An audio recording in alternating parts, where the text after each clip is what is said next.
Welcome, everyone.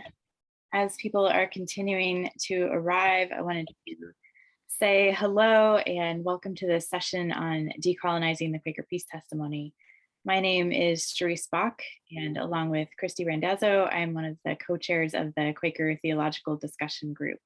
So we're excited to have this panel discussion today and to do this in a roundtable format that will hopefully be fun to hear from each of these panelists, little parts of their story and their insights throughout the morning.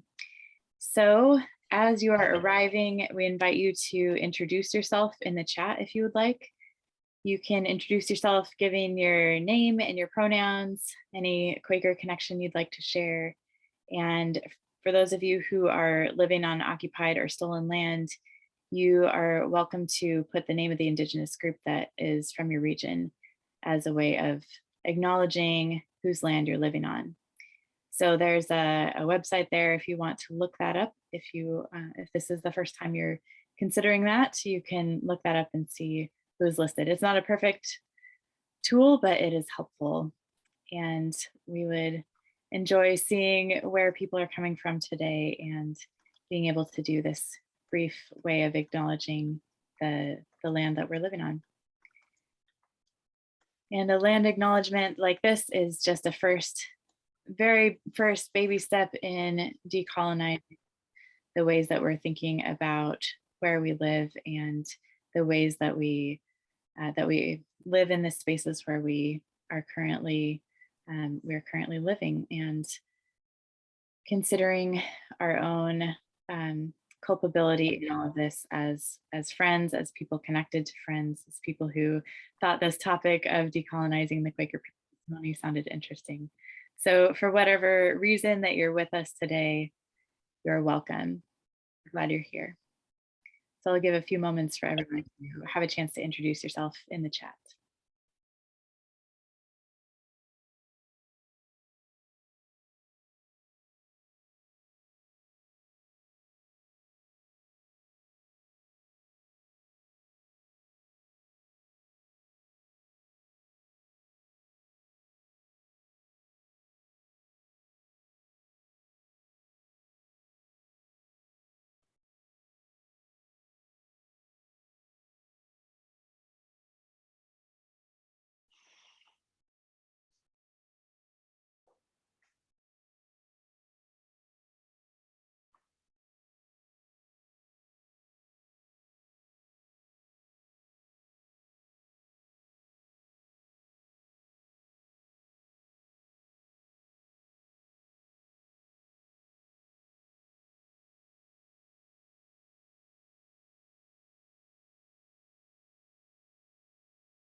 Welcome, everyone. For those of you who have just come in, you can feel free to introduce yourself in the chat.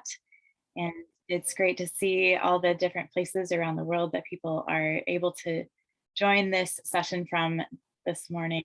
This morning, my time, I'm on Pacific time out on the west coast of the United States of Turtle Island, and living in Oregon, which I'm living on Kalapuya land.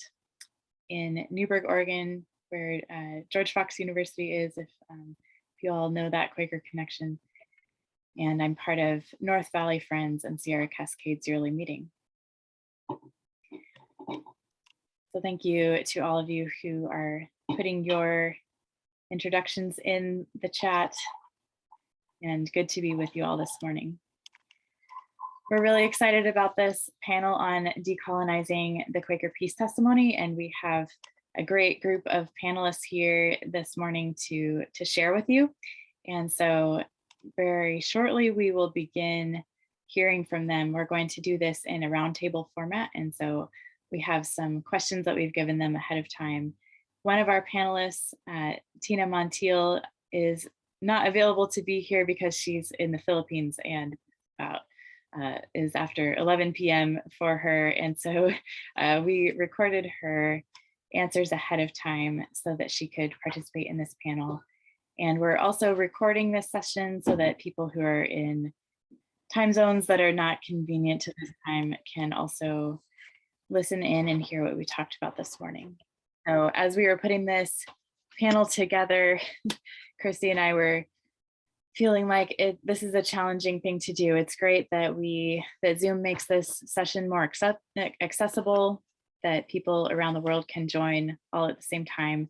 But even the time zone issue is challenging, where we made this convenient for us in the United States here on Turtle Island, and to those in Europe. And these are relatively good times for most of us along those time zones, but not great for the rest of the world.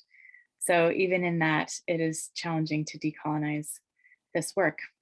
And also we recognize that we're conducting these sessions in English, and that is a convenient language because of how much colonizing the English did, right? And so, so even in that, we're aware that the way that we're conducting this panel continues some of those aspects of colonization that are part of our world at this time, and that we're doing what we can to begin this conversation of how to decolonize, and even in that, acknowledging our imperfections in that and our need to continue to learn and grow.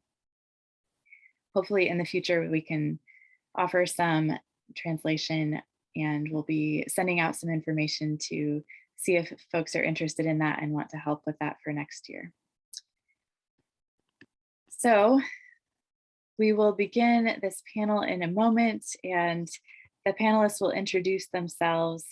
We have Syed Atshan, Tom Kunesh, Cristina Montiel, and Tracy Peterson with us to share their stories, their insights, their understanding of the Quaker peace testimony, and how we might take steps to decolonize it as friends. So let's just take a moment to be still together. And if it's helpful to you to take a couple deep breaths and acknowledge the soil under your feet,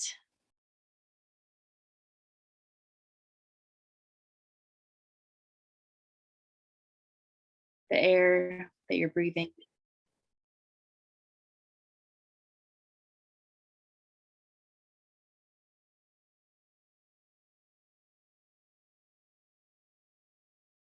the food that has so far nourished you today,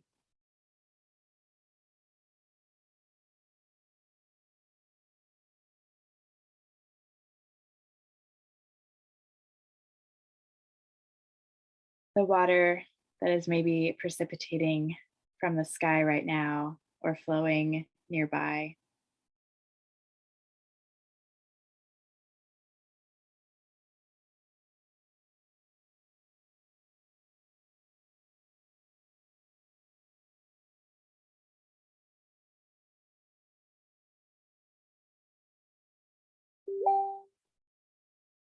Let's give thanks to the Spirit, to the light who guides each one of us.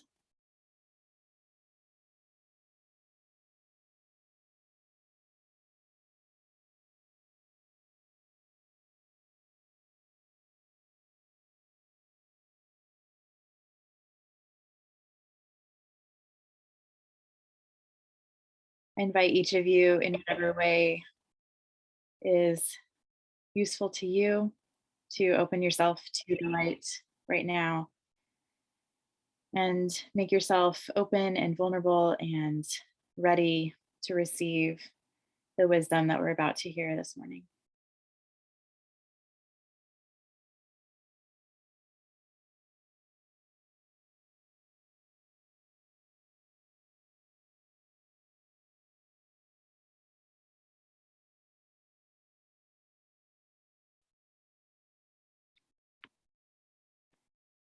Amen. Thank you, friends. So I'll begin by inviting our panelists to please situate yourself in your context in terms of the people, land, connection to friends, and any other context, the parts of your story that can help us understand who you are and where you're coming from this morning, however you define that. So we're going to be going in alphabetical order. So Syed, would you begin sharing with us?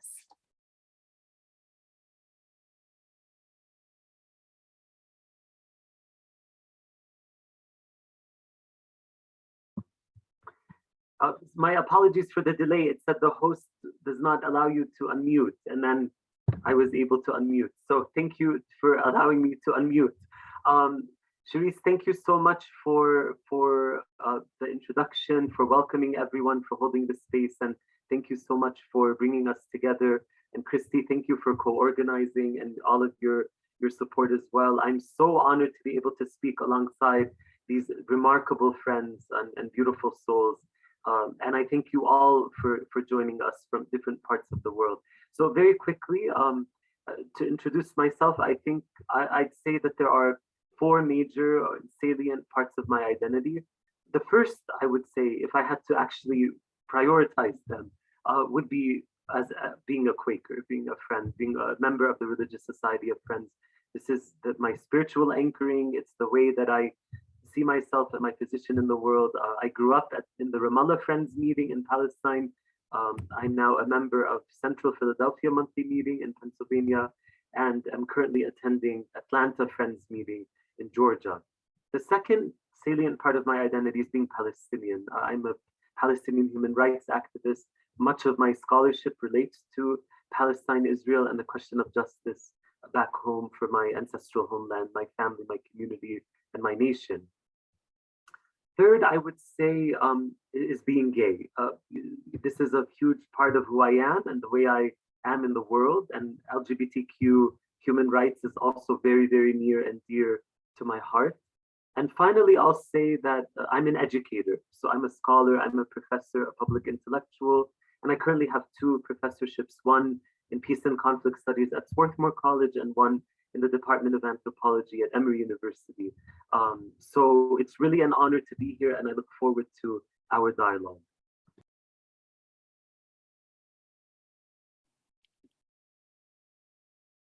Thank you so much, Syed. And I'm sorry about that issue with the unmuting. We'll see if we can help you with that as we go. So Tom, you are next. And I realized I forgot in my introductory remarks to mention the terms that we're working on decolonizing. So Tom was instrumental in bringing this idea before us. So I'm going to share my screen and just mention these terms that can help us to decolonize as we're learning this language perhaps for the first time, or maybe this is something that you're already aware of. But I'll put these terms on the screen using the term Indigenous for any groups who are indigenous to the land you're on. Turtle Island to refer to North America, that colonizers have used that term America from the colonizer Amerigo. And so we've brought that term over here if we're from a European tradition. And that we should use terms that an individual or group asks to be called rather than whatever term we might be used to. And something that Friends have traditionally done using names rather than titles, but just a reminder for that. So Tom, if you have anything additional that you want to say about these, feel free. Sorry, I forgot to mention that beforehand, and take it away from here, and I'll stop sharing when you're done using this slide. I'm done. I think people got it. Should I go now? Yes, please. I'm going to time myself so I don't go over. My name is Tom Kunish. I'm mixed blood, red and white. My white family is from Minnesota, and my Lakota family is from Dakota Territory. My grandfather was born on the Fort Berthold Reservation to the Standing Rock Lakota Oyate, and my tribal member mother was born in St. Paul, as was I, myself, and my twin brother who's here today. But today I want to be a speaker for the dead who lived long ago where I live now here, and for my Lakota family that was assimilated into the Holy American Christian Church 165 years ago. The place I'm coming from today is snow-covered Tennessee, where I've lived for the past 30 years, where I've been working on Indigenous issues for the past 28. It is the old land of the Yuchi and the Muskogee, the place of over 6,000 stone box graves dug up and cast aside in the creation of the city, this city, the place of at least 7 temple mounds that were steam shoveled down and bulldozered flat for the Euro-American city, so-called Nashville, conceded to Euro-American settlers by the Cherokee who didn't live here, fleeing before the storm of land hungry in exchange for lasting peace, which lasted 40 years.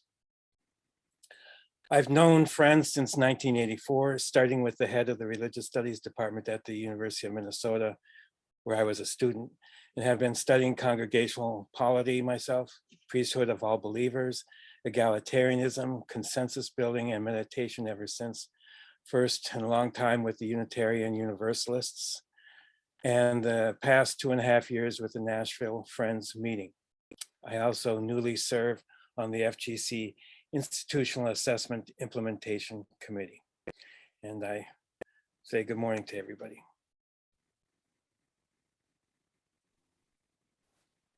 Thank you very much, Tom. And next we will hear from Tina, who, as I mentioned, cannot be with us as she's in the Philippines and it's the middle of the night there. So this is Cristina Montiel.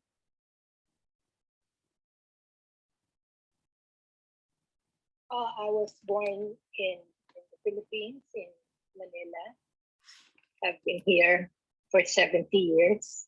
I've been with Ateneo de Manila University, which is a Jesuit university, in the psychology department for around 45 years now. Well, I do peace and political psychology. Both in the beginning, the first half of my adult life, it was as a more like a practitioner, because there was no such thing as peace and political psychology then. So I was in the movement against the dictatorship.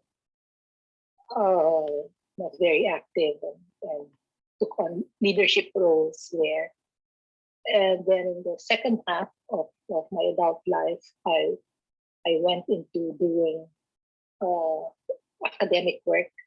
Many of my friends in the first half of my adult life were tortured and killed and etc. So I've gone through that.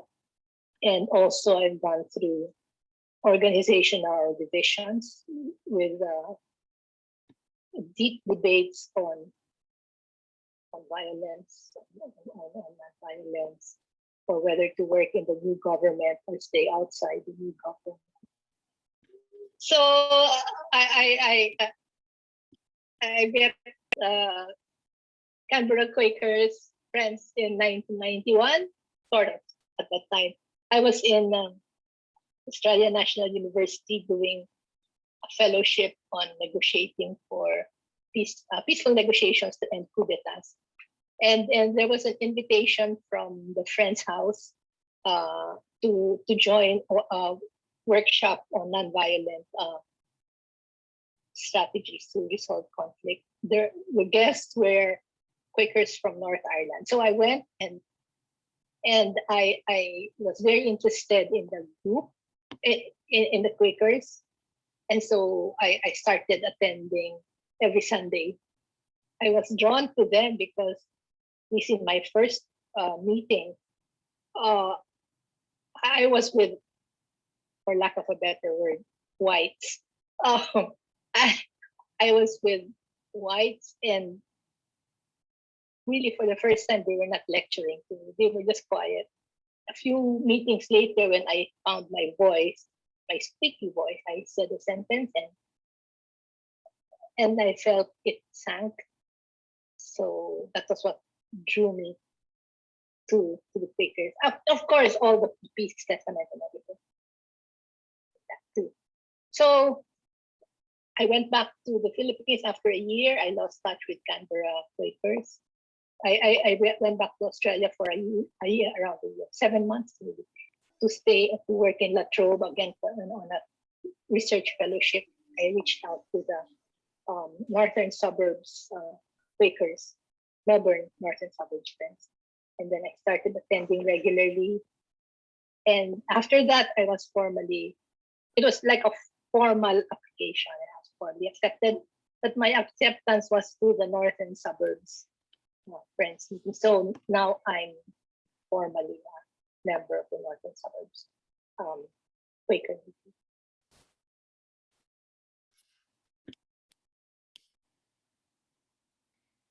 All right, so we're really grateful that Tina can be here. I had a great conversation with her earlier this week.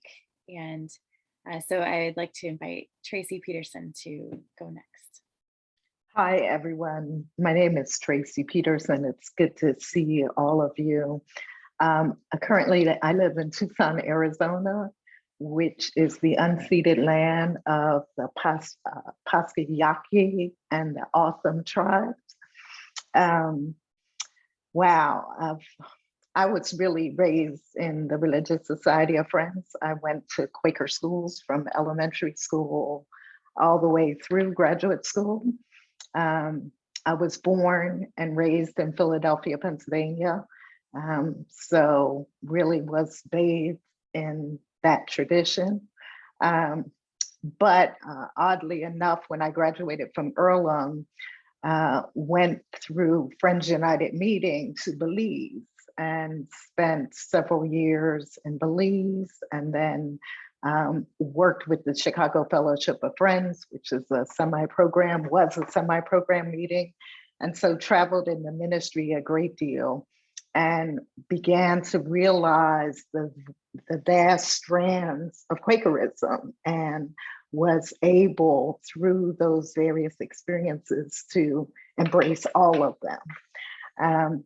I think things that are extremely important to me are justice. And so I'm involved in a number of issues here in the Tucson area related to border violence and immigration issues. And of course, Palestine, the work of finding liberation and justice in Palestine is very dear to my heart. I think the other thing that occurs to me in this political climate is, and is a value to me, is this notion of plain speech and really trying to speak mindfully and truthfully as we can. So I'm really looking forward to our conversation, and it's good to be with all y'all. Thank you, Tracy, and all of our panelists. This is great to get a little bit of a sense of where each of you are coming from and your context, and I'm excited to hear what you all have to say as well. So as we get into kind of the meat of the questions, if you as audience members or participants in this session would like to ask any questions during the Q&A, you can go ahead and send those to Christy Randazzo. And so those are, then we can collect them and have them ready so you don't forget them once we get to the Q&A. So feel free to send those along to Christy Randazzo in the chat directly so that we can collect those and be ready for the Q&A at the end. So we'll move on to the second question, and Tom will go first. The question is, what do you see as some of the main components of the Quaker peace testimony? How have they been influenced by colonialism or empire? And in what ways do aspects of the peace testimony remain colonized? So Tom, please share with us.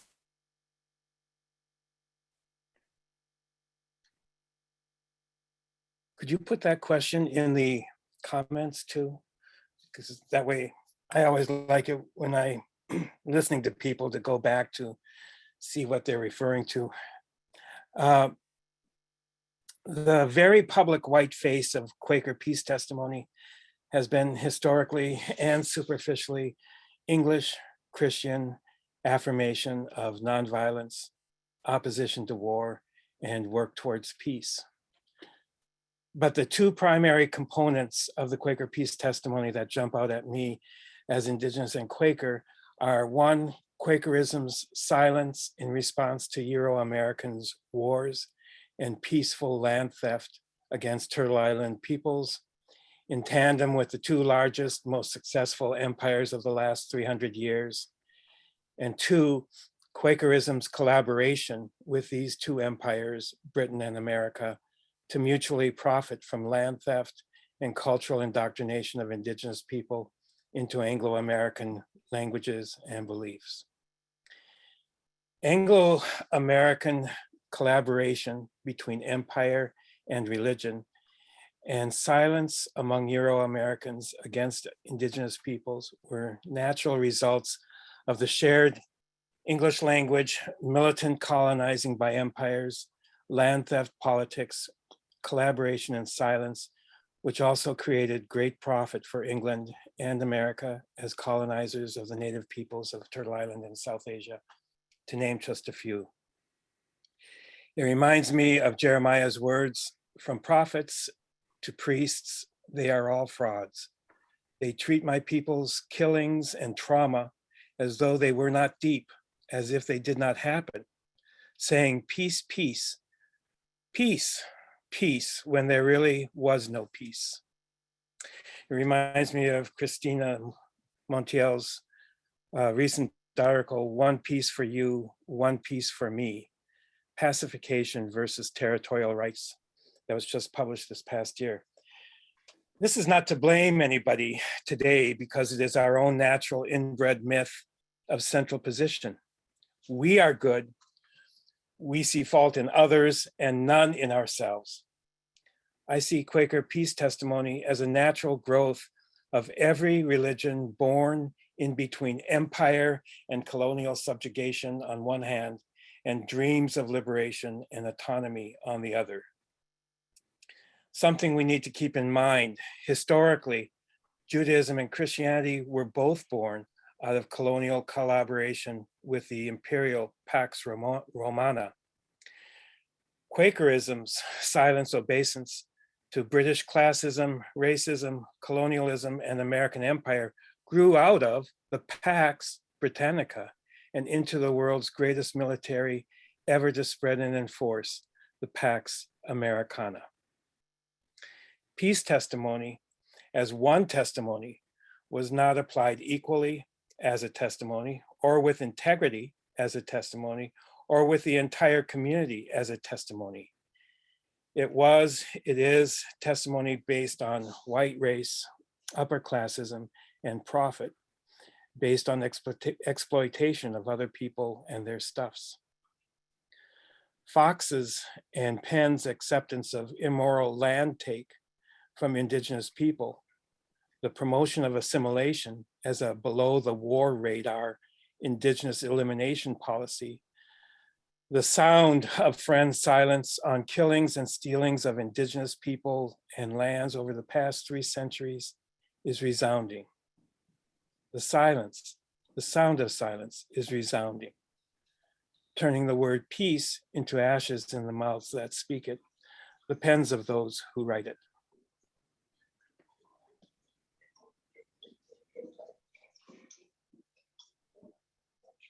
Thank you, Tom. Next, we'll hear from Tina.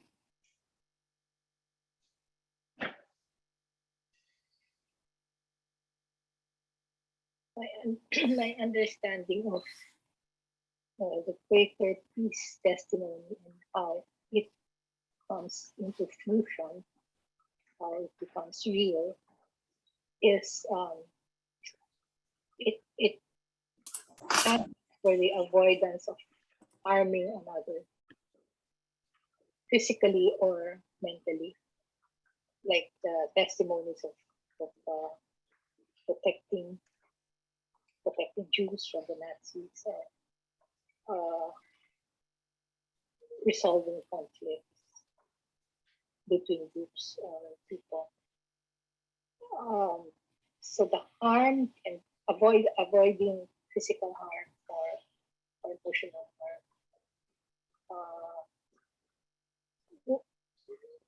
What aspects remain colonized? There is attention to individual, interpersonal or individual peace. Peace inside oneself or peace between two people. So in those instances, the transgressors are concrete, but there's intent. There is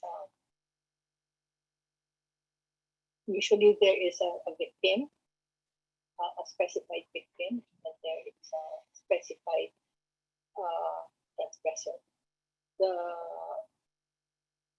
colonization is not individualized, nor is it internal.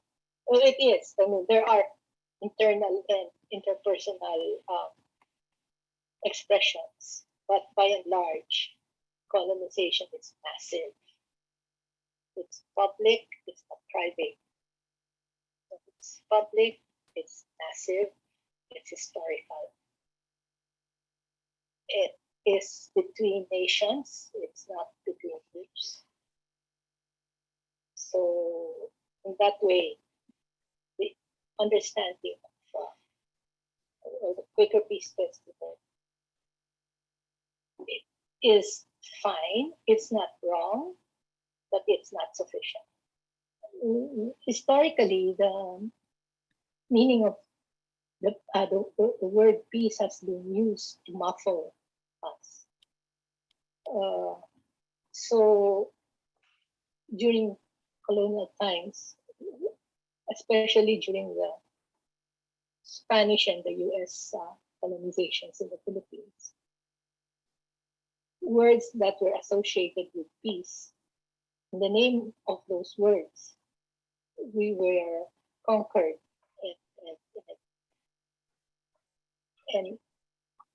and we were quieted as our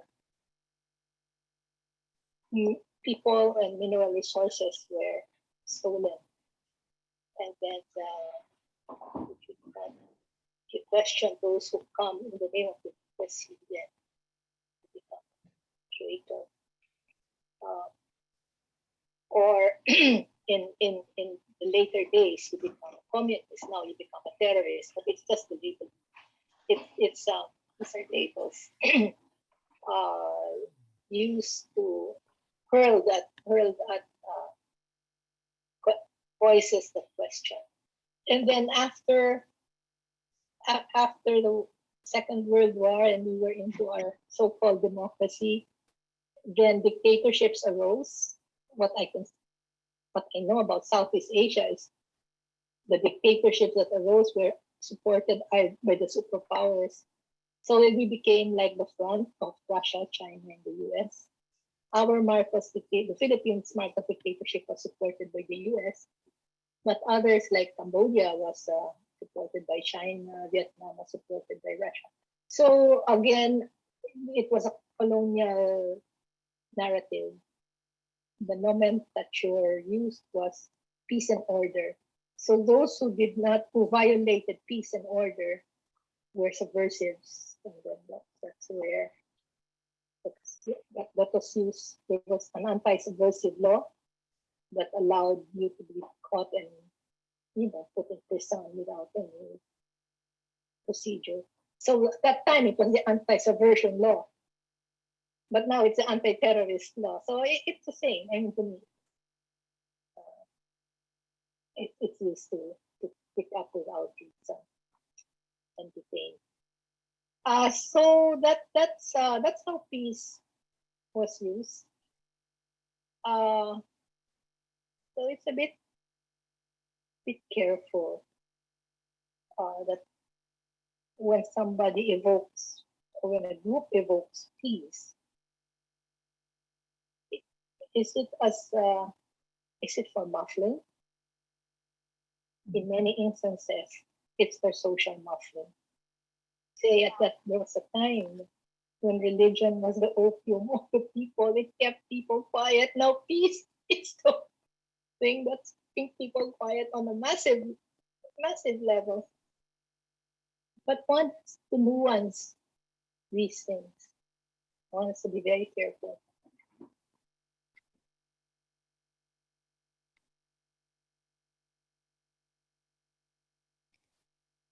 All right, so we appreciate Tina sharing from afar, and I'll invite Tracy to go next. Thanks. I think for me, one of the things that is important for us to do is to tell a more nuanced and complicated story of Quakerism and the peace testimony. So the impetus for articulating a corporate peace testimony arose partly from a political need, right? And we don't often hear about that. And that was to assure King Charles II and Cromwell that the Quakers weren't going to revolt against them, right? And so that becomes important because from the beginning, there was also a political need, right? And so when I think about how that plays out in the state that I was born in, Philadelphia, we think about William Penn. And, I grew up with the grape juice, that William Penn was this wonderful man who did wonderful things for Philadelphia and for Pennsylvania. And it wasn't until I got to college that I knew that he owned slaves. And so the fact that we tell these stories and we don't problematize and complicate these people who in some ways did some extraordinary things and did some crappy things. And I think it's the truth telling that is the problem, that we are only telling parts of stories. So another example from Philadelphia is that Richard Allen, who is the founder of the African Episcopal Methodist Church, worshiped with Quakers, but realized early on that he was going to be a second-class citizen in the Religious Society of Friends because of racism and because of discomfort that some folks had during that time. So of course he left. So I think, again, we need to think about the fact that there were extraordinary Quakers who saw and understood the value of liberation and the value of inclusion, etc. But corporately, I think the institution of Quakerism, or the Religious Society of Friends, is really interested in maintaining certain values, certain access to power and resources. And by nature, that means the exclusion of other people and the repression of other people. And so if we think about our history, it is individuals who have been prompted by the spirit, their own convictions, perhaps their communities, that have pushed the Religious Society of Friends forward in terms of many of the social justice movements that we now claim as a Religious Society of Friends as things that we were involved in from the beginning.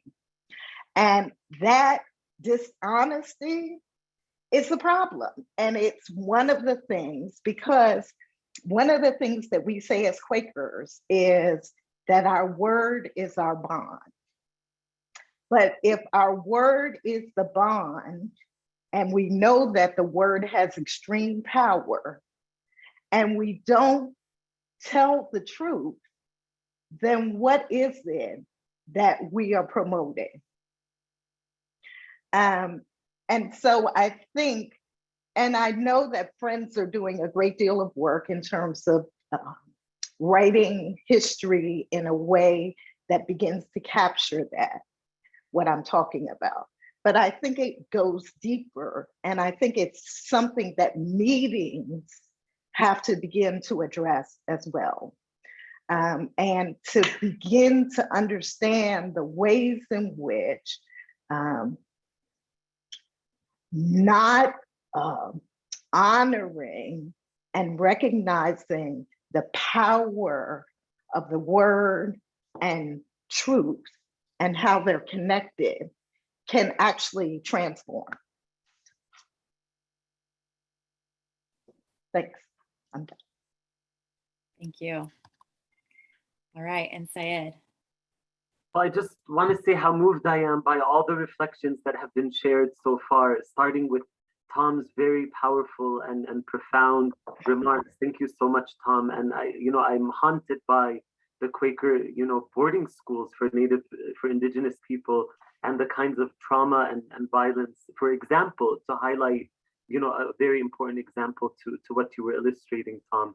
And also Tina's point about how this idea of peace can sometimes obfuscate a muzzling process that's taking place to silence, and that kind of obfuscation of that silencing of particular voices for justice is a real phenomenon. And Tracy, of course, highlighting the importance of complicating narratives, especially narratives that become hegemonic, that we tell ourselves over and over and over, and realizing that the world is often much more complicated and much more nuanced. So in that spirit, as I've been reflecting on the questions, I think today I want to bring some, additional nuance to the conversation, because the older I get, I'm 37, I still have some time, but the more uncomfortable I become with dichotomies. I understand that dichotomies are very important. Sometimes it's very clear when you have a victim and a perpetrator, but often in the world that we live in, it's very, very, very messy. So for instance, the dichotomy of West versus East increasingly makes me uncomfortable. This idea that there's a monolithic West and a monolithic East is just simply not true in many, many, many cases. There are pockets of East in the West, pockets of West in the East, and we're living in an increasingly globalized and transnational world. So a body like mine, a subject like mine, my own positionality as a Palestinian American who traverses different parts of the world and brings ideas back and forth between different parts of the world, I see how that's the case. Additionally, I understand the power of, Western colonialism, Western imperialism, the horror it's inflicted on many parts of the world, including my part of the world, British colonialism, American imperialism. It continues to utterly destroy Palestine, my homeland, and this is absolutely devastating. But at the same time, even as I critique Orientalism, which is thinking about the way that certain subjects in the West see subjects in the East, and this was coined by the late Palestinian intellectual Edward Said, this term of Orientalism, I'm also wary of Occidentalism, where that's the sort of inverse, where we see the West through stereotypical lenses, and that everything that emanates from the West is necessarily problematic or nefarious. So for example, email originated in the West, right? Black Lives Matter originated in the West. This conversation is happening in a Western context in many, many ways. So I don't think that necessarily just because something has origins in the West, that automatically it should be suspect in certain ways. So for example, as a Palestinian Quaker, it puts us in a dilemma, this kind of binary thinking, because if we see Christianity in a reified manner and Quakerism in a reified manner, then as a Palestinian adopting the Quaker faith, this means that I, just by virtue of adopting a tradition that emanated in the West, that is a kind of internal colonization, for example. But Palestinian Christians do not see Christianity as Western, right? So as an indigenous community, Christians in Palestine are the descendants of the very first Christian communities in the land where Jesus walked. So from our vantage point, Jesus was an anti-imperialist figure. Christianity is an Eastern tradition, a Middle Eastern brown tradition, and Christianity is indigenous to the land of Palestine, and its messages are indigenous to us and the way that we see the world and the way that we think about decolonizing the world. So the last thing I'll just say is that, I would encourage us to think beyond the binaries of the Quaker peace testimony necessarily being colonial or necessarily being anti-colonial. I don't reify it either way. I think it can be instrumentalized for colonial purposes, but it can also be utilized for anti-colonial purposes as well.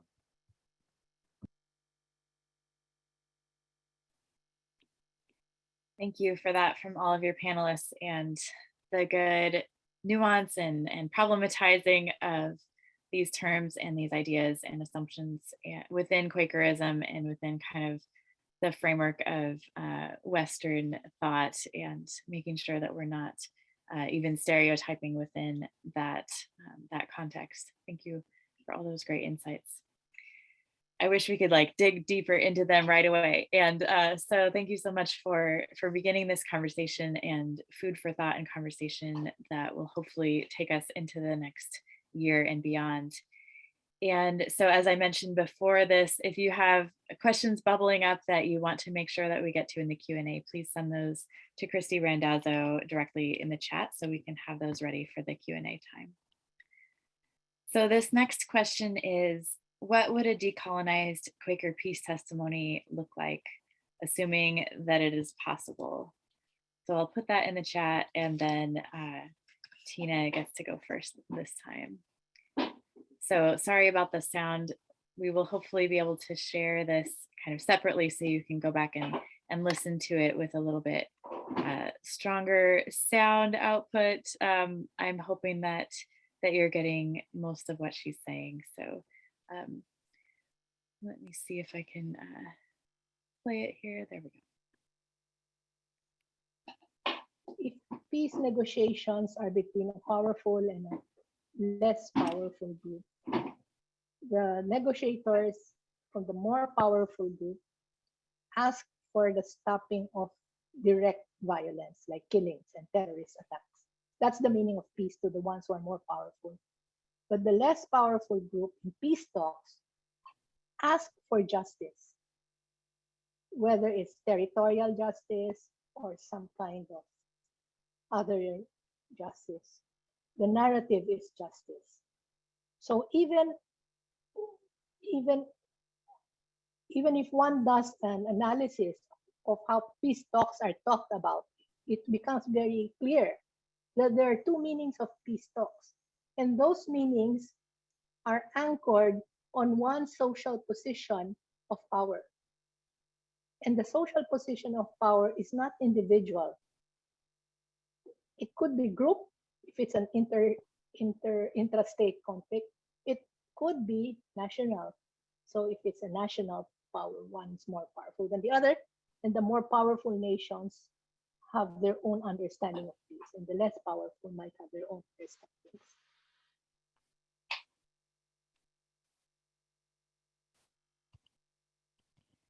All right, and then we have Tracy next.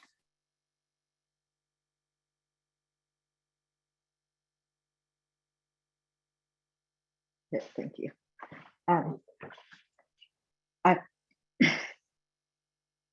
I think this is a challenging question, really, to consider. And so, again, I think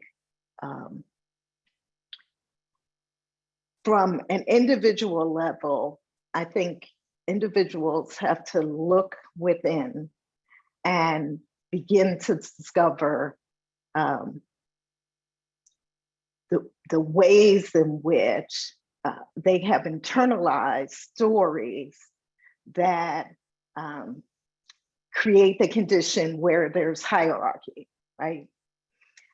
Because at the root of, I think, the religious society, the tradition, our tradition is there's that of God in everyone. And if we truly believe that, then we are saying that there is some level of equality and that we have a concern for all people, right? And so at an individual level, I think that people have to do work. At a meeting level, I think it becomes really interesting to think about, well, what are the stories? What are the real stories of a meeting? And how did this meeting get to occupy the land that it's on? Where did that come from? And to begin to understand that, in fact, that is probably stolen land, right? So the stories around how that meeting emerged. And then as we broaden out to the different groups or of the Religious Society of Friends, again, the question is, well, how did this position occur? How did Quakers the headquarters, quote unquote, in Philadelphia, Friends United meeting, in Richmond, Indiana, and then EFI in Newburgh. Well, how did all of that happen? Not from the standpoint of the Quakers who travel, but what happened with the people that they interacted with? What are those stories? How did that happen? Because I think one of the things that Quakers do in tandem often with other folks is they use the master narrative of history and don't necessarily, and I'm not saying all people, please, but there's an understory. And so it would be interesting in terms of the discovery is to try to figure out, well, what is happening?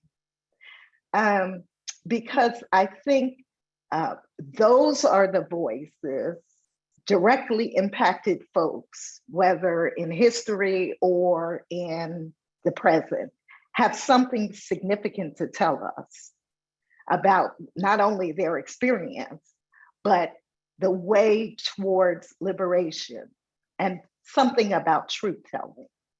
And so I think that that's really critical. And I think it's really important for us to consider. And I am challenged because there are things within the peace testimony that are of value and are of hope to the world that we live in. And so how do we parse out the things that are of value and are of importance to creating a beloved community that we can all share in? And I think even within the Hebrew scriptures and what is called the New Testament, we might find some answers. Because I think Isaiah chapter 2, verses 2 through 4, and Micah chapter 4, 1 through 4, have something to tell us about liberation and what it means to stand with people who may be in a different location. But it means, in some ways, letting go, right? And that, I think, is the real challenge. It's for humans, is to release power, to let go of things and of opportunity. And because it doesn't only belong to one group of people.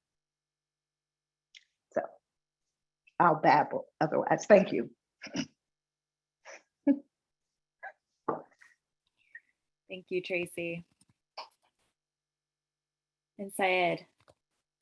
So in thinking about this question, going back to this theme of binaries, the binaries that I want to move beyond, first are theory and praxis, or language and practice. So I think that,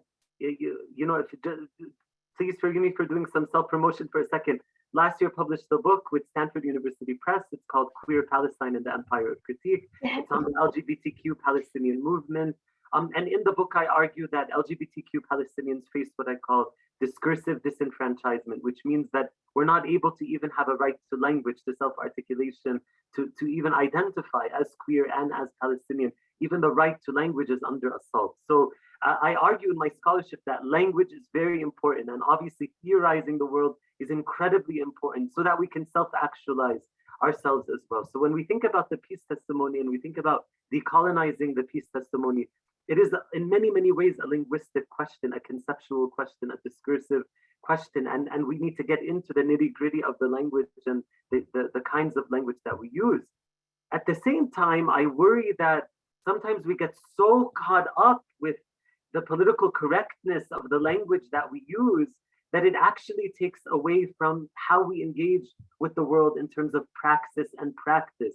It's not enough just to stop at, okay, coming up with the terms that are most decolonized and acceptable to everyone. And here I think about the 2012 article by Eve Tuck and Kay Wayne Yang that decolonization is not a metaphor. You know, it's become so fashionable to invoke this idea of decolonization. But what actually matters ultimately in terms of decolonization is the material, ontological reality of people's lives, of redistribution of natural resources, of reparations, of tangible impacts on people's quotidian lives so that they can see the fruits of our efforts to decolonize. That's what really matters. So again, I really want to emphasize, I'm not saying let's not pay attention to language. We have to decolonize the language, but also let's make sure we augment that process with a commitment to praxis as well, and to see the two as inextricably linked. And the last thing I'll just say is also this dichotomy of the internal versus the external. So when we think about decolonization, you know, the decolonizing for whom, the peace testimony for whom, hopefully as Quakers, we believe it's for everyone because there's a light of God in everyone. And even the perpetrator, by engage, the decolonization will help them. It will help their spirit. It will help their soul as well. This is an inclusive effort. And we recognize that when I'm in Palestine, I'm on the receiving end of settler colonialism as an Indigenous person. When I'm in the United States, I'm part of the settler society. I'm complicit in Indigenous oppression, whether I like it or not, you know, and I have to address that. Native Americans have enslaved Black Americans, right? So these questions of complicity and of oppression, they cut across so many lines of difference. And hopefully when we decolonize, we liberate everyone. And our vision for liberation is truly inclusive of everyone. Thank you so much. And Tom.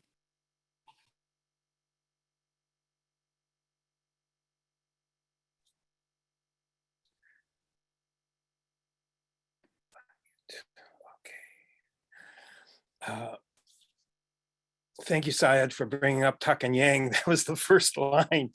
Colonizing at its root is foreign land theft. Colonizing is foreign land theft. Decolonizing at its root is land return. Tuck and Yang. Testimony has two meanings here. One is a formal and supposedly truthful accounting of past events written down for a judicial record, and two, a principle spoken out loud, declared to be held accountable to work up towards. To know what to decolonize, we should know what decolonization did, or what colonization did, and what its effect has been. There should be a formal accounting of not only Quaker colonizers and settlers' past actions and reactions, specifically regarding killings and land transactions, especially the silence, but also the witness Quakers have spoken or written regarding the past 3 centuries of killing, land transactions, and assimilation policy under the ostensibly holy Pax Americana. We know that the vast majority of efforts towards peacemaking here on Turtle Island, including the land grant of 45,000 square miles of Indigenous peoples' land by the King of England to William Penn, including the Quaker assimilation schools to the Pawnees, Otos, and Omahas, have benefited the collaborators with the British and American empires. Peace benefits collaborators with empire. Anything about decolonized peace would center non-Quaker Indigenous people in their homes, in their languages, asking Indigenous people what peace is to them in light of their histories. The Quaker peace testimony I'm looking for is a Quaker examination of conscience with queries written by Indigenous people about war, theft, profit, and assimilation. What I'm looking for are formal statements by Quaker yearly meetings and associations on their actual practice of peace on Turtle Island over the past 300 years since Quakers first started coming here. A testimony of peace work with Indigenous people or not. It would include both an internal review by Quakers about our past history in relation to Indigenous people of Turtle Island, and an external review by Indigenous people of Turtle Island about Euro-Americans' roles in war, theft, and assimilation, and of Quakers specifically. To talk peace requires talking land return. I would not concern myself with a peace declaration in current times because the history of Quaker peace with Indigenous people has been so self-serving to Quakers and so injurious to Indigenous people that only a huge break from the past, confession, restitution, and reparations will allow for any credibility in the future. As some have suggested, the addition of a stewardship testimony, I would first add a justice testimony tomorrow and a remorse and reparations testimony to see if there really can be such a thing as a decolonized peace testimony with integrity. Peace benefits collaborators, just as Cristina said. There is no justice testimony, there is no remorse and reparations testimony, because justice testimonies do not benefit collaborators.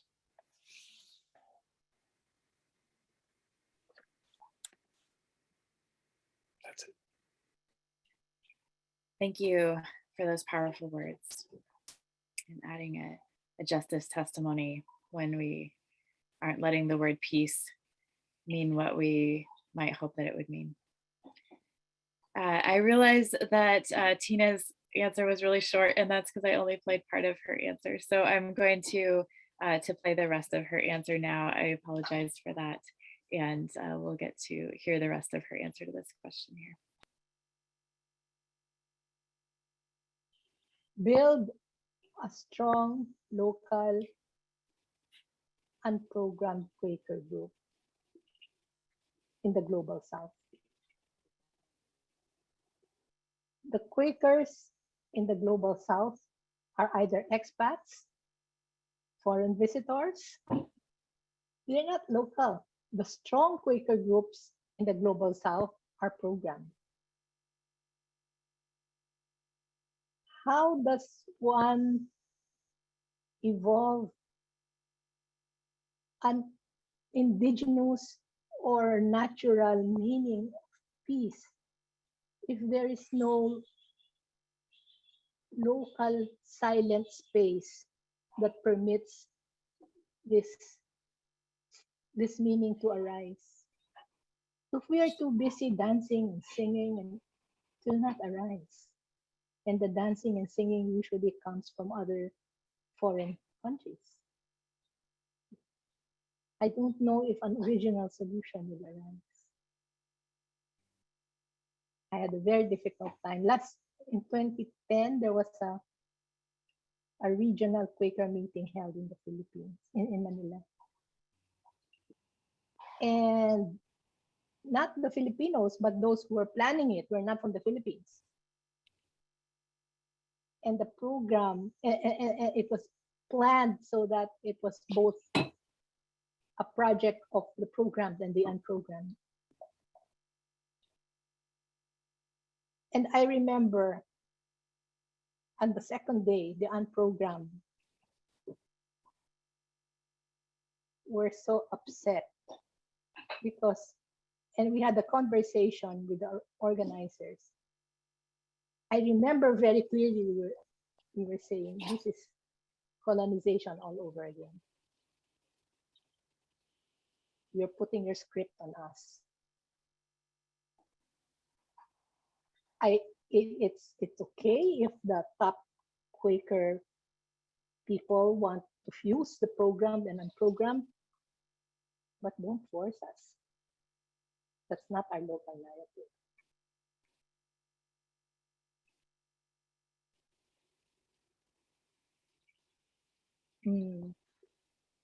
It sounds so emotionless now, but it was very emotional for us, the unprogrammed. See, the issue of colonization is the issue of muffling the natural voice. And of course, if somehow through the programs, they can unmuffle the colonial voice, that would be fine. I found it easier because I went into the program to do this because of the silence. See, the silence connected right away with the muffling. If the narrative, or if the through the program stream, one can introduce encouragements for local culture to be expressed, not only translations of foreign songs. You translate that, it's the same.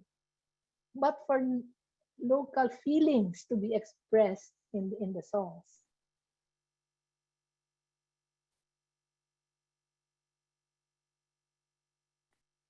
All right, and so we're on our final question for this panel, and it is, are there repairs or reconciliation that needs to happen in order to decolonize the Quaker Peace Testimony? What would that look like, and what are some starting points or examples you might offer to friends who want to begin this work? So Tracy, you get to start us off in this one. Okay. Oh, absolutely. I think Tom offered some really important suggestions in terms of doing that work. I think it really begins with the acknowledgement, right?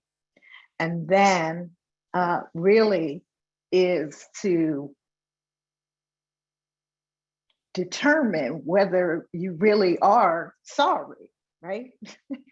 And are willing to make change, right? So if there is the acknowledgement, and for lack of better word, confession of the wrongdoing, then the question of who needs to be in the conversation about the reparation.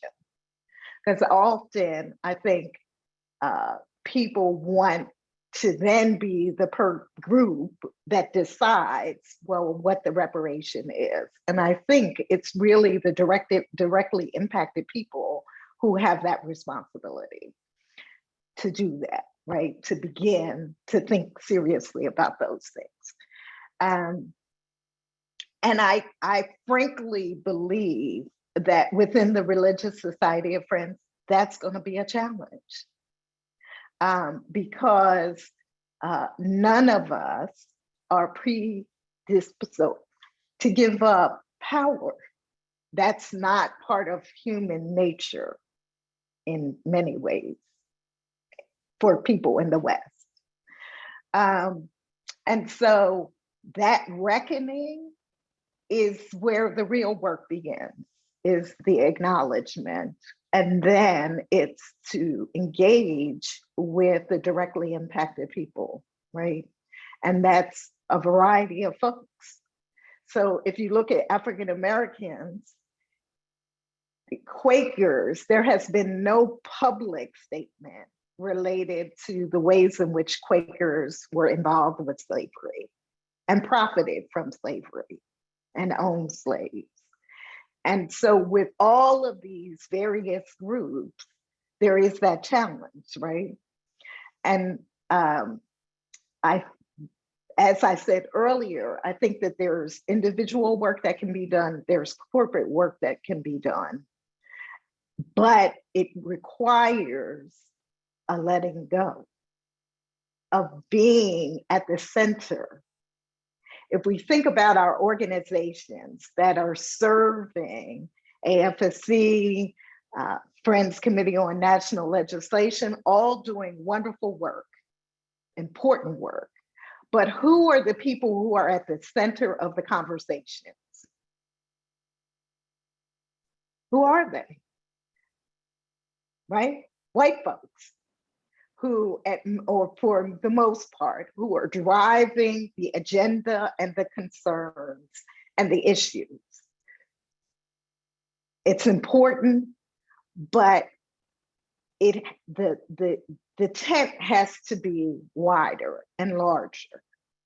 And so how that happens is the challenge before us, because we are in in a sea change, literally around the world. And so how friends listen to the spirit and move is going to be critical. But I do think that a testimony on justice or thinking about the ways in which peace and justice are connected is critical. Thank you. Thank you. And Syed, you're next.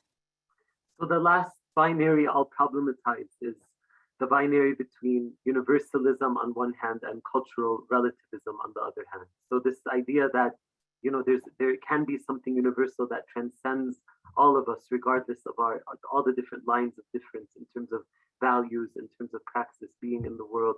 And then there's the flip side, which is this idea of cultural relativism, that universalism is often grounded in, you know, white Western hegemony. And actually what we need is cultural relativism, where we understand each local context and how they make sense of their own reality and their own internal logics.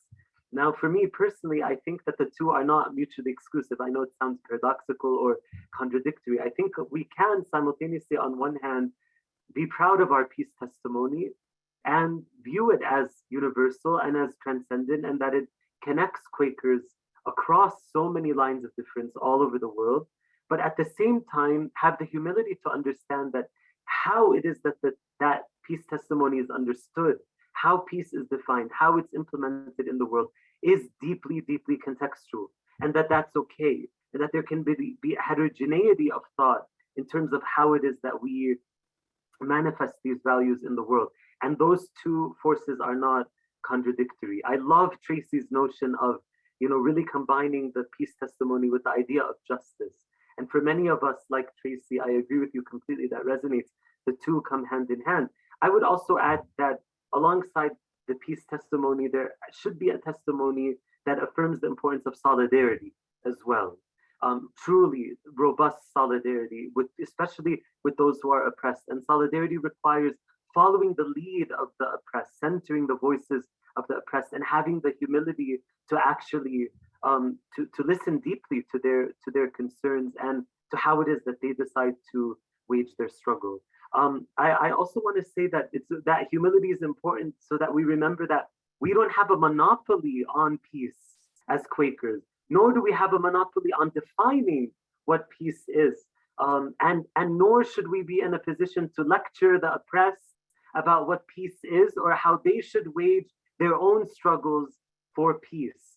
I don't think that that's our responsibility. So I think that we can put a mirror to society, put a mirror to the world in our commitment to pacifism, in our commitment to eradicating all forms of physical violence, but at the same time understand that oppressed people utilize the tools that they utilize at their disposal in order to fight the forces of colonialism, in order to have dignity.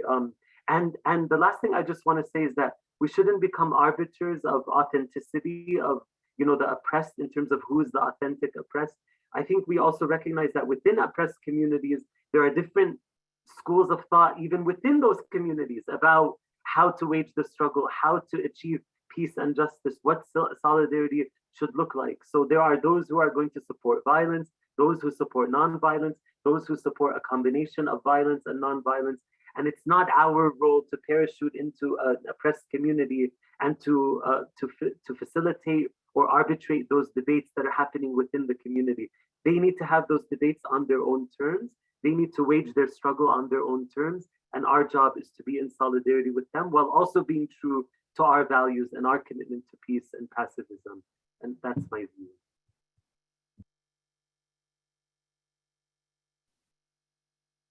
Thank you so much. Tom, would you share with us? This is really fun, Cherise. What a pleasure, and thank you, and Christy, both for creating this panel. This has been just wonderful. To decolonize is to return stolen land. To decolonize something that is Quaker which has collaborated with Euro-American Empire against Indigenous people of Turtle Island for the past 3 centuries, is for Quakers to realize their part in the land theft and to return the stolen land we have received, or at least parts of it, or part of it, to Indigenous people. Decolonizing, a basic principle like peace that is both positive and has served as a cover for a hugely negative history of imperial collaboration and racist silence, requires an examination of how that basic principle has been used to actively hurt and to ignore the hurt done by Quakers in its name. I suggest Quakers write a testimony of our history of collaboration with empire, beginning in Judaism, beginning with the Council of Nicaea, beginning in the age of Cromwell, and how we have benefited by that collaboration and by our historic silence towards colonization, and submit it to Indigenous nations for review and to work on land return. Decolonizing is decentering from empire, from England, from USA, from Canada, and from white theology and white pacifists that are oblivious to their collusion and generations of damning silence. Decolonizing is centering people of color from occupied land and non-aligned nations. Decolonizing is also realizing that our shared English language is full of words that authorize cultural supremacy, like Indian, like American, like Sioux, like rum. We need to review our language and reject all colonial caconyms. So we need a written review of Quaker history on Turtle Island about the imperial theft of Indigenous land, colonies, English profiteering that Indigenous people can agree with.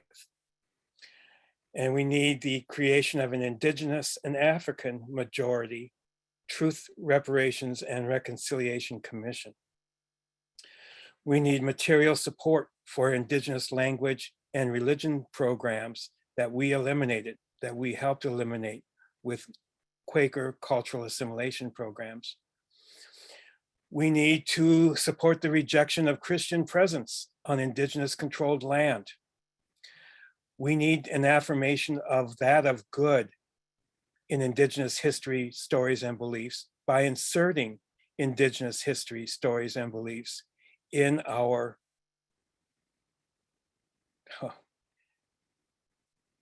canon. And we need to promote the education.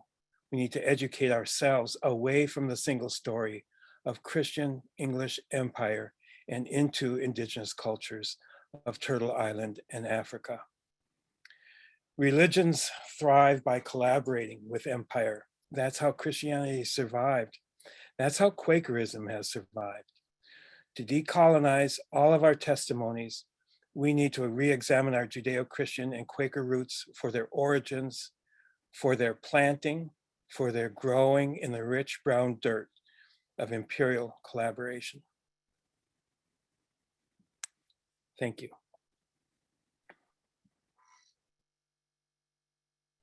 Thank you for those powerful words as a person of European descent living on Turtle Island. Thank you for sharing that with us. It's really impactful and convicting. So we have one more last word from Tina, giving us the final view from the Global South. And as I said, as you watch this video, obviously be listening, and as you're ready, send your questions to Christy Randazzo directly in the chat, and we'll go into the Q&A time next. Well, repair is for something wrong that was done in the past. But the Quakers did not do anything wrong, so there's nothing to repair. It's happened. It just happened, and then not by Quakers. So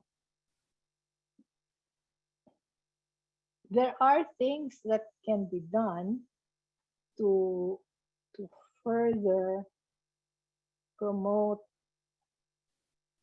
social fairness, not only inside countries, but between countries. The things that need to be done can be identified or articulated by the Global South. If that happens, then the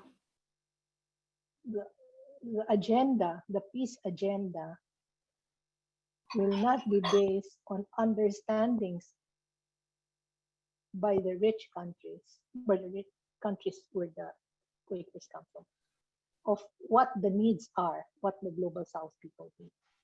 Now it's that way. It's based on understandings of what the poor countries need. But it will be based on understandings, on collective understandings coming from the people of the Global South. And such understandings are not always personal.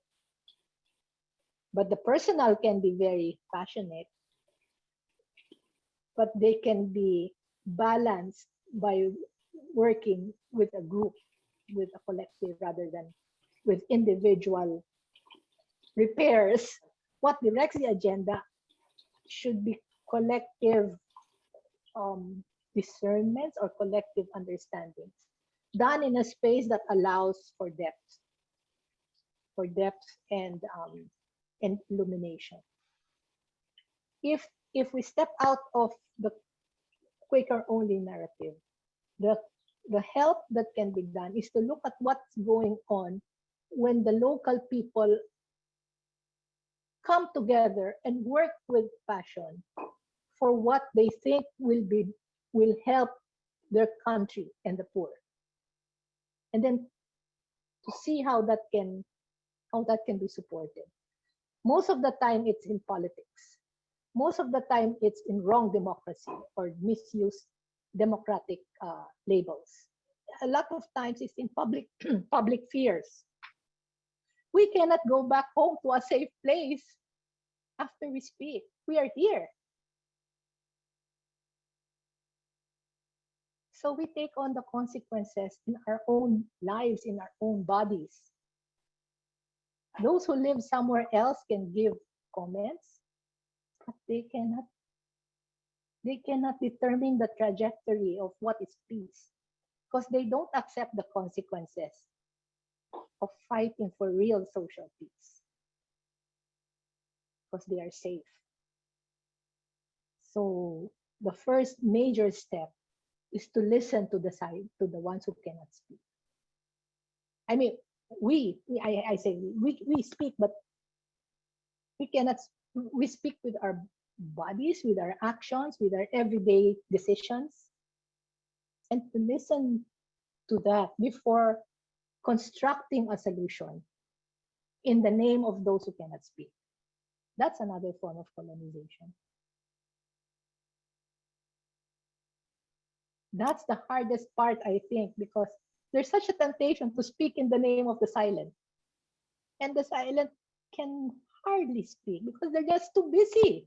I mean, busy and careful.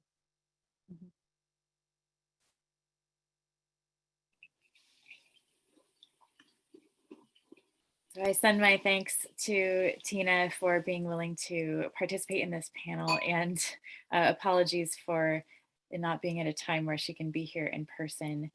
But thank you to all of our panelists for sharing your thoughts and insights. I wonder if in this first couple minutes of our kind of discussion time, if any of you have just brief thoughts and reflections that you would like to say in response or building off of and collaborating with the answers to these questions that you heard from the other panelists. Are there insights that you want to draw out or build on or particularly comment on that you heard from one another? So so we can, I guess I'll call on you and then you can say if you'd like to share briefly And as the panelists are sharing these kind of thoughts and reflections on this panel, if you would like to send questions to Christy Randazzo directly in the chat, we'll coalesce all of those. We won't be able to probably get to every question, but we'll be able to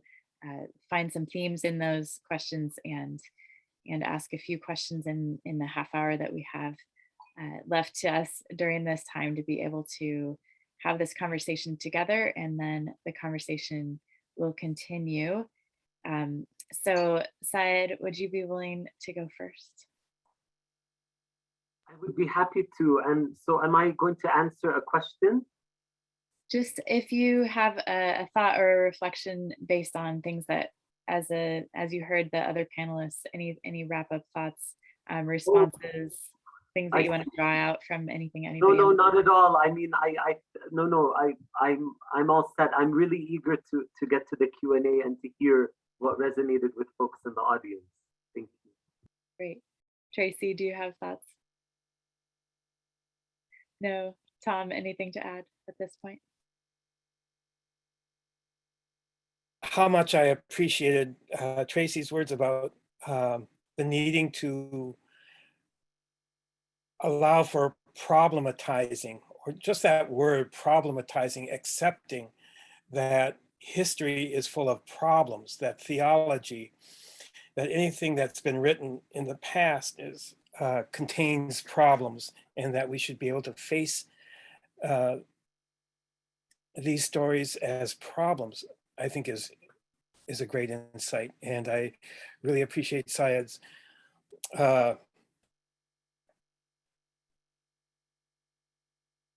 push against dichotomizing and dualizing things, good and bad. In the decolonizing group I'm in, there's a guy who's here today who says, you know, empire isn't all bad. You know, we have things that empire has done that is good, and we all share this common language, which is a good thing. So I like that, along with the idea of the single story, that even when you go into just two stories, that it's a problem. And even though I couldn't hear Christina's text very well, I'll put her writing, the book that she wrote, the title in the chat, because when I just read the abstract of it, it was wonderful. So that's it. Thank you. All right.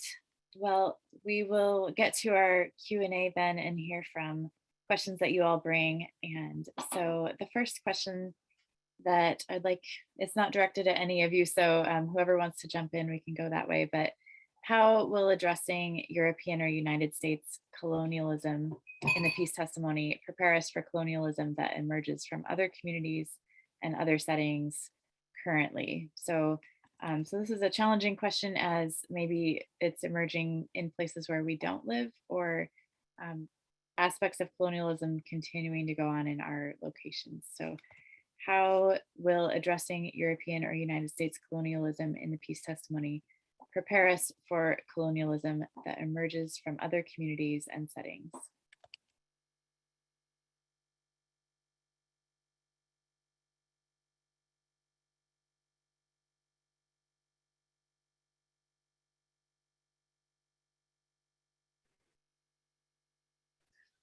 I'll say something. Yeah, I think it was really interesting to understand that in talking about colonization, that especially in North America, that Africans were indigenous people who were kidnapped and put here on Turtle Island, and that they have to be addressed as indigenous somehow too. And then I don't know about the future, especially when they're talking about colonies on the moon and on Mars, and how we are going to acquire that and call it ours. This planet is my planet, this planet is your planet. But I do believe that learning how other places have colonized, right now we're really talking about I think Britain and America, and I think of how China has colonized, how Japan has colonized, and how other places, I'm not going to even try, even Native American tribes have colonized. But I think that's really important to, just as context, to put all of this discussion in so that we know that ours is still just a little piece of the whole colonization question.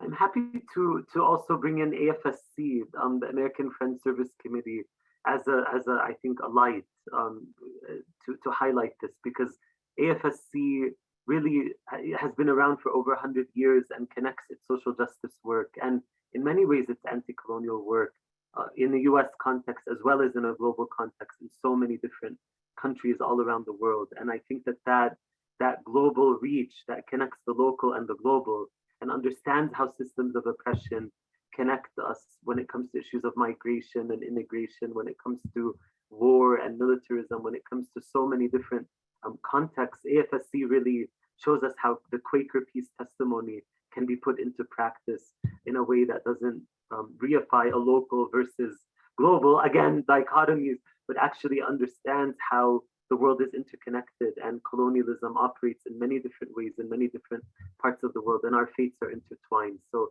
AFSC gives me a lot of hope. And I'm honored to serve on the board of AFSC, so that's just transparency for transparency. Oh, and by the way, Tom, thank you so much for your generous words, and it's a mutual admiration society.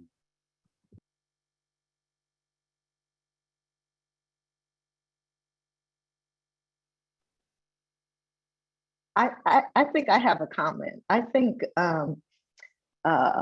modeling the behaviors and doing the work creates opportunities for other people to figure out how to do it for themselves also, right? And so the work that we, as Western Quakers in the US context, have to figure out how to do that where we are, and folks in other regions need to do the same. But I think that trying to do something, the actions, is critically important, because it is the seeds for creating something that is fertile and has the possibility to help us to imagine what a beloved community might look like, because it's all skewed now, right? But if we do begin to do that work, it'll become clearer, and our ability to imagine and create something different has possibility.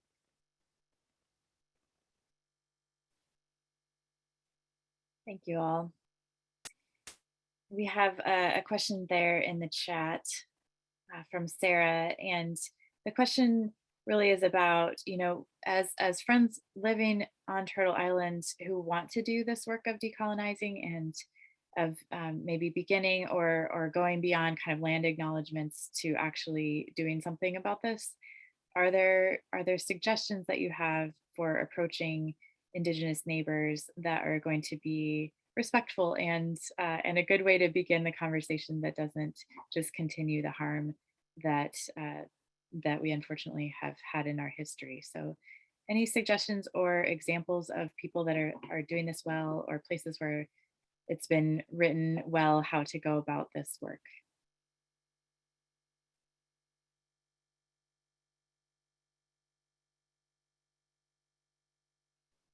I have a comment. Here in Tucson, we elected the first Pima County recorder who is Indigenous, and it's the first elected, and she's a female woman. And one thing she said to a group that I'm involved in, it's called Coming to the Table here in Tucson.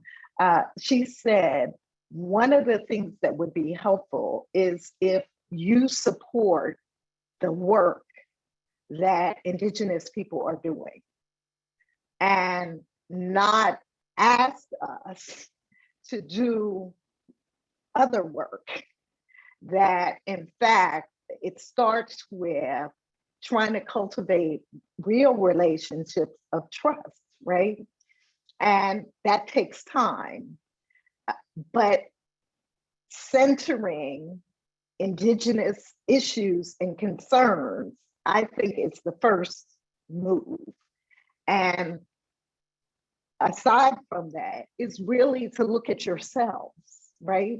And to figure out where in your own histories, in terms of your own family, your own communities, where there has been rupture and where there may be places of repair.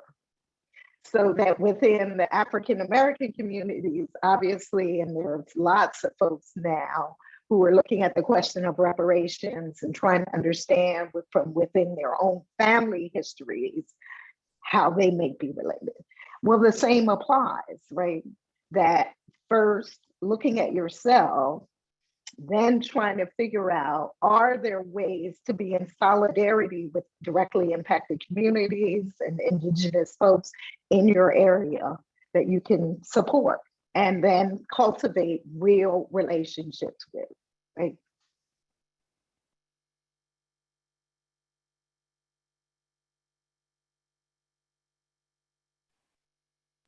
Would you like to add? I don't want to. I think I agree with her. Don't ask people to do more, and don't ask Indigenous people to work on your stuff, but support what Indigenous people are already doing on reservations, off reservations, the land back stuff. Even if you don't have, like here in Tennessee, where all Indigenous people were removed in 1838, by 1838, some were removed before then. There are no tribes. One tribe just got some land about 10 years ago, and it's an extension of the Mississippi Reservation. But acquiring land to be given back so that tribes can come back would be really different, really supportive. And to push, well, I'll just leave it at that. I think Tracy's idea of supporting Indigenous stuff is the best. Thank you, Syed. Well, no, absolutely. And I think so obviously Indigenous communities in the United States are paramount, tremendously important. And to think in terms of, Indigenous communities elsewhere. So for instance, in Palestine, a way to get at this question as well, I think I would be to uplift the work of FUM, Friends United Meeting in Palestine. And I know going back to binaries, there's often the FGC versus FUM within the Quaker community in the US. There's this tension, Friends General Conference and that unprogrammed friends versus FUM, Friends United Meeting, programmed friends. And I've always sort of been betwixt and between, because obviously FGC resonates with me, especially as a queer person. I take issue with FUM's, a number of their homophobic staff policies, et cetera. But at the same time, there are folks who identify with FGC who have been pretty anti-Palestinian and pretty racist and have inflicted harm on me and against other Palestinian Quakers and others. And FUM has modeled since, the Ramallah Friends School has been in Palestine since the 1800s. And FUM continues to support the Quaker school in Palestine. And I think models how that Quaker peace testimony and solidarity with an Indigenous community abroad vis-a-vis education can be done in an overall and decolonized fashion. I think overall they really empower the local Palestinian community. So one option is to, and I'm not on FUM's board, so there's no conflict of interest there, but one mechanism could be to really support FUM's work with the Ramallah Friends School.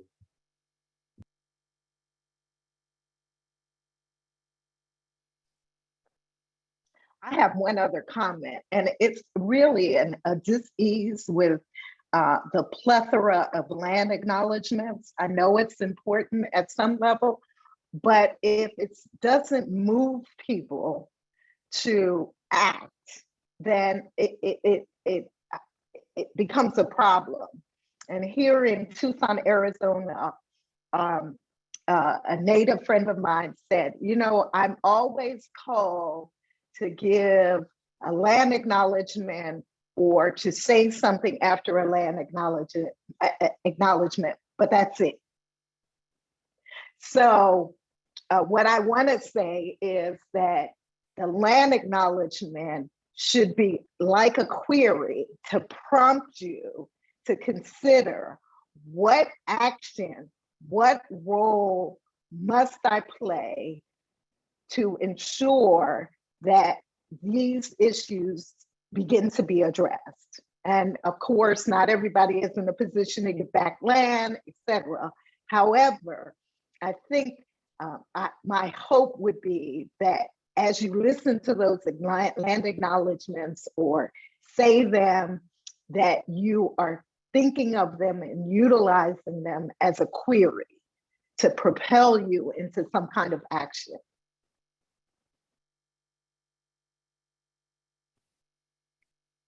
Thank you.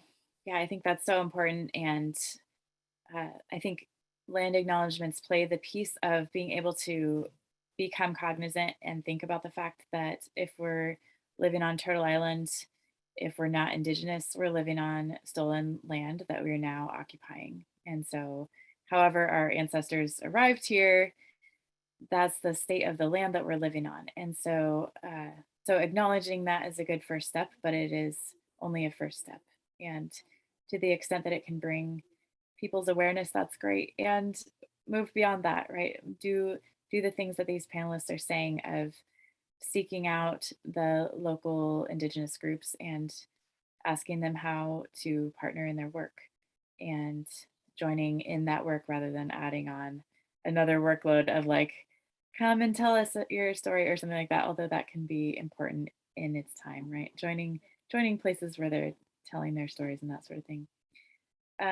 So we have gotten several questions that are kind of about, okay, so peace is something that we value and we want to continue obviously this tradition and add on the concept of justice. And as friends, we have emphasized that that needs to happen through love of neighbor and through, and we have not always done a great job of economic equality, but we have maybe done better than some denominations. But so as we think about peace with justice, loving our neighbor, adding in that piece of economic parity, is it enough just to give money? Is it enough just to say like, I love my neighbor and I acknowledge, how do we go beyond just those kind of maybe normal things that we think of as part of the Quaker peace testimony of loving our neighbor with our mind and our intention, but how do we move beyond that into actual love that shows justice? What is the role of our economic funds in that work?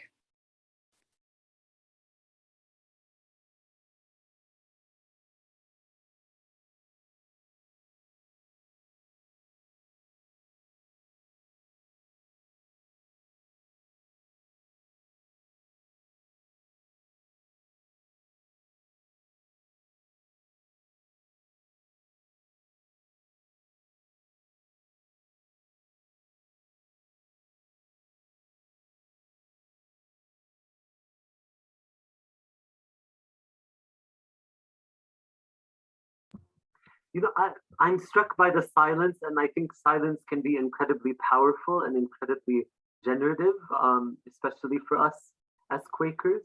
And I really, really, really, really, really appreciate this question very, very much. But if I may, you know, just to for a second, you know, I think I would like to flip the question in a way and to actually, you know, ask that question of the person who asked the question, not necessarily to ask this person to address this question right now, but just to name another dynamic, which is also like the emotional labor and invisible labor that is done so often by, especially in Quaker, so globally Quakers are majority people of color. If you look at the global Quaker population, but in the United States, obviously the majority are white Friends. But friends of color in the United States, disproportionately, so much burden is put on our shoulders. Whether it's within Quaker institutions, or if it's for representation, or if it's for work, or if it's for defining decolonization, and delineating a plan, and all of that. And a lot of us are really, really happy to do it. And we're but at the same time, we need everyone. It's part of the whole ecosystem. And we need privileged communities as well to take on the work also. So it doesn't always have to be the Palestinian who speaks every time the question of justice in Palestine comes up. It doesn't always have to be the queer person who has to do the emotional labor every time LGBTQ rights comes up. It doesn't always have to be the indigenous person, who has to address these questions. I think it's really, really important that these questions be asked of everyone, and that everyone be involved in answering these questions, and everyone be involved in finding the answers and the solutions, and acting upon those solutions. Thank you.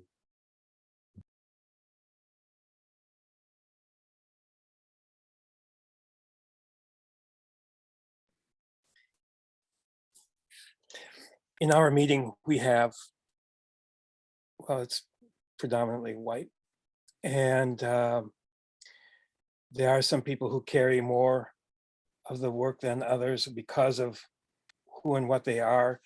And I think one suggestion, or one concern I have, is that when there are meetings, churches, groups that don't have anybody to represent those issues in them, and there's nobody there that will raise the issues, then that group remains stuck in that old thinking, in that single story or that dichotomy story. And that I think there is a place in which we pay people to come to our meetings to speak on behalf of issues when we don't have anybody of authority or anybody affected participating. I'm thinking of so many white churches in Minnesota that have nobody of color anywhere near 50 miles, nobody. And how in their isolation, they will never address questions of Palestine, of the Lakota or Dakota people, of the Philippines, and that the place for wealth that Quakers do have can be to ask those people to come and speak, and to essentially to invert the mission program that Quakers used to do, of taking Quaker thought and imposing it on natives or whatever, is bring outside thought into the meeting, and to pay for that. I don't know of any other way, because it will just be continued white thought on white thought without the incorporation of those external discussions, external people.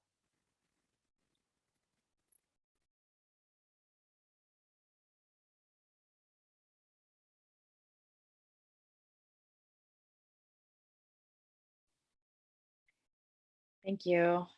Syed, I appreciate your calling attention to the silence and the need for maybe those from European backgrounds or colonizer backgrounds to listen in that silence. And I also am reminded of what Tina said in her video, where she was introduced to unprogrammed friends, and that was the first time she had been in the presence of white people who weren't lecturing at her, and that drew her to friends and allowed her to find a voice in the community that was really profound to her, and allowed her to develop her understanding of peace. And she was already on that path already in her academic career, of course, but to find a community that was on that same path. And so listening in silence can be something that friends have that can allow us to listen to voices that maybe don't have space elsewhere in our cultures. And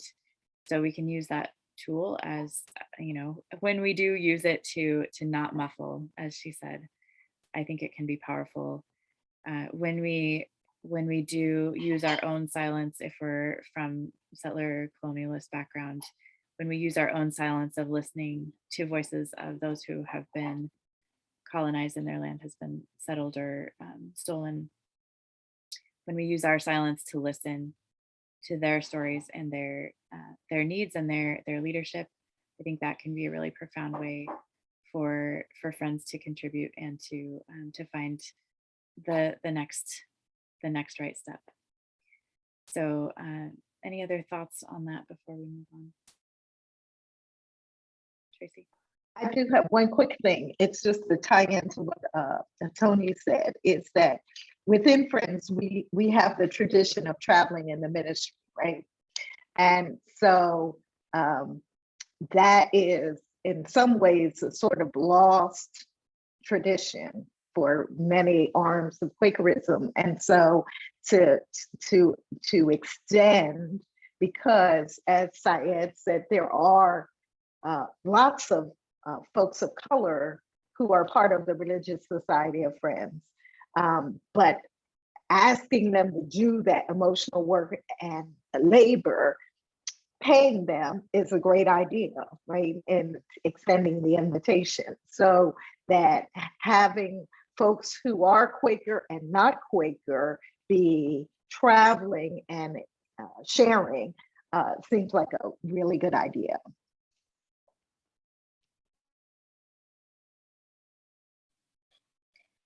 Thank you. And I also wanted to call attention to what Tom put in the chat, just so it'll be on the video. It's been mentioned a couple times, but the book Decolonization is Not a Metaphor by Eve Tuck and Wayne Yang from 2012 is a good resource for, if you haven't read that, to kind of begin educating yourself in this area. And another comment from the chat, let's see, I believe Susan mentioned the issue of human beings colonizing the ecosystems that we live in, and that being another dimension of colonization that we haven't totally mentioned in this session, but is important to me as part of my own sense of calling and part of the peace testimony that is vitally important to myself, and I know from several of you panelists as well.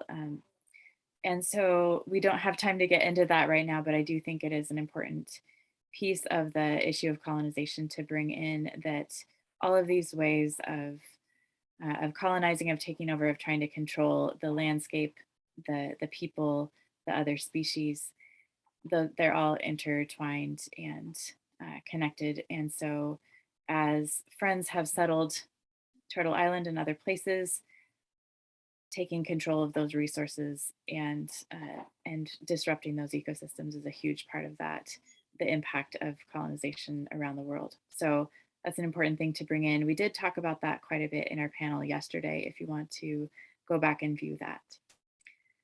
So to wrap up our time here, we just have a few more minutes to be together, but I do want to mention, first of all, that these panelists will be writing this up and sending their articles in for publication in Quaker Religious Thought.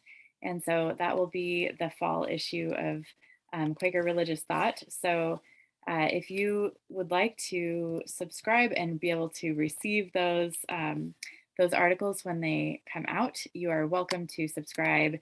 There are different options on this page that I will share in the chat, qtdg.org/subscribe, if you want to be able to read these articles when they come out and be able to hear these thoughts again. We will also post this recording online, so you can audioly hear it again and get all these good ideas washing over us more than once, and so we can really let those soak in. And I will also mention that we got more good entries for this panel than we could do during this time, which is a great problem to have. And so we're going to have a second panel on decolonizing the peace testimony later on this year as our session for the coming year. And so, so that's exciting. We do have some more space in that. And so you're welcome to submit your thoughts. We would love to hear from friends from Africa or friends from Latin America who weren't represented on this panel. And we will also be focusing that panel on kind of how we live out the peace testimony within our meetings, within our yearly meetings, how we make sure that we're not using systems of domination within the ways that we conduct our business and worship sessions. So that is looking ahead and knowing that this conversation will continue is really exciting to me. There have also been several Quaker organizations who have reached out to Christy and myself and said, hey, how can we get in on this conversation on decolonizing the Quaker peace testimony? So there will also be other activities, workshops, and opportunities for digging in deeper on these topics throughout this year that you can just be aware that you will probably be seeing advertisements about collaborations with other organizations to continue this conversation and help friends deepen the ideas that you have heard here. So with all that said, I wanted to say thank you again to all of our panelists for your time, for the emotional and spiritual labor that it is to articulate these concepts, to bring them to friends. We are so appreciative of your generosity, of bringing that gift of your insight, your experience, your wisdom to this group, and taking the time to write that up for us to be able to have to refer to in the future.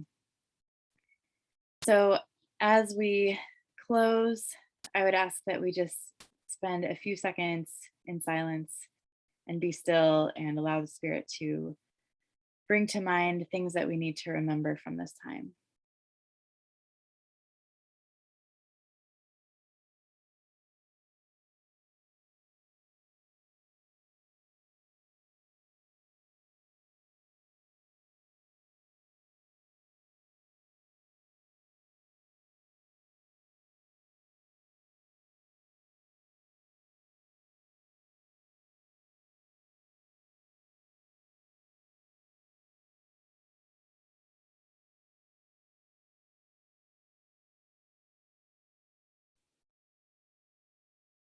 And to close our time together, I would invite you to put in the chat just 1 or 2 words that you're taking with you today. Words that stood out to you, actions that you are feeling led to do after as a result of this meeting. 1 or 2 words in the chat.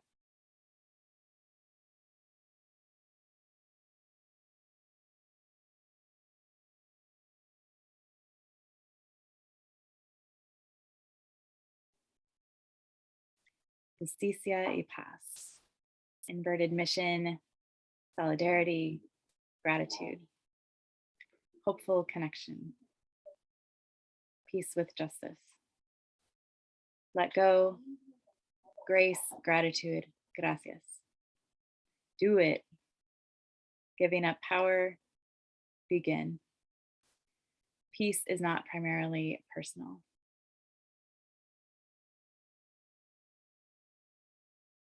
Thank you for those good words. And with that, I will say goodbye for now. We look forward to continuing these conversations. Thanks for being here, everyone.